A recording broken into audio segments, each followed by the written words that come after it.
Ayoko at takot ako sa ahas, pero I don't think na tama yung ginawa ng lalaki dito sa viral video na to, panoorin nyo.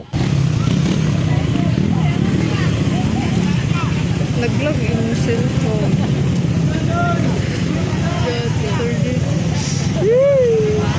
Diba, di malagpot na sa auto.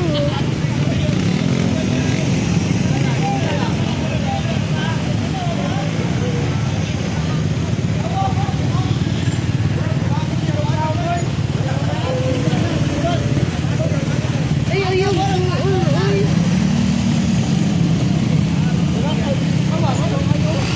Gati ka sa kaayo.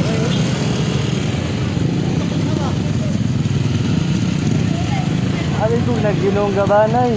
Itil. According sa comment section, sawa daw yung ahas dito sa video na to at mukhang tatawid lang naman yung ahas sa kalsada. Tapos ganito yung ginawa sa kanya nung lalaki. Sa mga hindi nakanood ng video, pinaikot-ikot, pinaladkad nung lalaki yung ahas sa kalsada. Na para bang siya si Hercules at feeling main character na nagpapasikat sa mga taong nanonood sa kanya. And take note ha, walang kamandag yung sawa at mukha namang wala siyang ginagawang masama, hindi nagkukos ng threat sa paligid.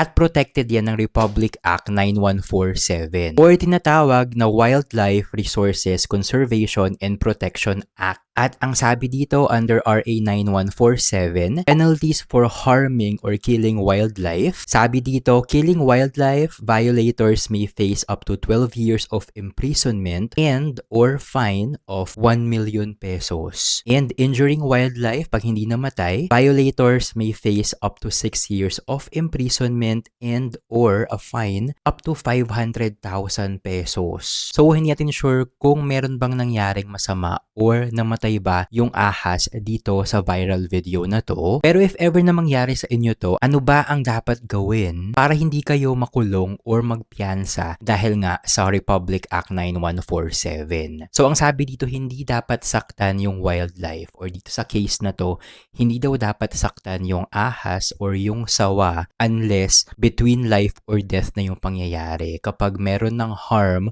or meron ng threat or meron ng sinasaktan, caught in the act, yung wildlife or yung ahas. So, ang dapat daw gawin dapat i-contain or ikulong yung wildlife or dito yung ahas. At after daw i-contain, dapat daw tumawag ng police or sa barangay para sila mismo ang mag-document at mag-surrender ng wildlife sa DENR. Pero kayo ba, anong masasabi nyo dito kay kuyang nasa video? Tama ba yung ginawa niya or dapat siyang makulong at magbayad ng multa? Comment kayo sa baba.